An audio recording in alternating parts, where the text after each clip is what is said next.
2 दिवसांपूर्वी राज्याचे उपमुख्यमंत्री अजित पवार यांचं अकाली निधन झालेलं होतं.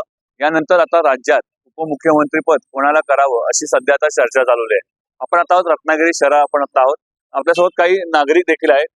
सर, तुम्हाला काय वाटतं की राज्याचे उपमुख्यमंत्री अजित पवार यांचं निधन झालेलं आहे, त्यानंतर आता अजित पवारांच्या मिसेस सुनेत्रा पवार यांना उपमुख्यमंत्रीपद करावं की अन्य कोणाला करावं? तुमचं काय म्हणणं आहे यावर? आमच्यामध्ये असं आहे, कारण का ज्यावेळी अजित पवार यांचं जे निधन झालेलं आहे ही दुःखाची बातमी आहे.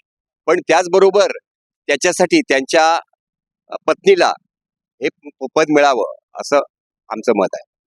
नक्कीच सामान्य माणसांना असं वाटतं की सुनेत्रा पवार यांनाच पद मिळावं. आपल्यासोबत अजून काही नागरिक आहेत.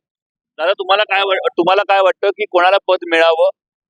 अजित पवार बाबतीत अत्यंत चांगले होते आणि त्यांचं आकस्मिक निधन झाल्यामुळे आम्हाला अतिशय दुःख झालेलं आहे. पण ते भरून काढता येणार नाही. कसं करणार, काय करणार?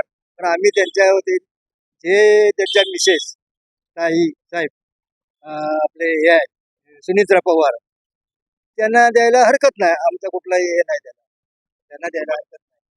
नक्कीच म्हणजे रत्नागिरीच्या लोकांना असं वाटतं की सुनेत्रा पवार यांनाच उपमुख्यमंत्री पद द्यावं. आपल्यासोबत अजून एक दादा आहे. दादा, तुम्हाला काय वाटतं की आज ही घटना घडली, अतिशय दुर्दैवी घटना आहे, पण नक्की कोणाला पद द्यावं? माझ्या मते त्यांची पत्नी सुनीता पवार यांना मंत्रिपद द्यायला काही हरकत नाही, अशी आमची इच्छा आहे.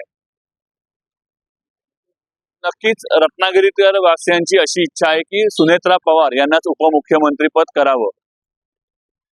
त्यामुळे आता नक्की काय घडतं हे आपण आता बघणारच आहोत. Tanmay Date, LS Marathi news, Ratnagiri.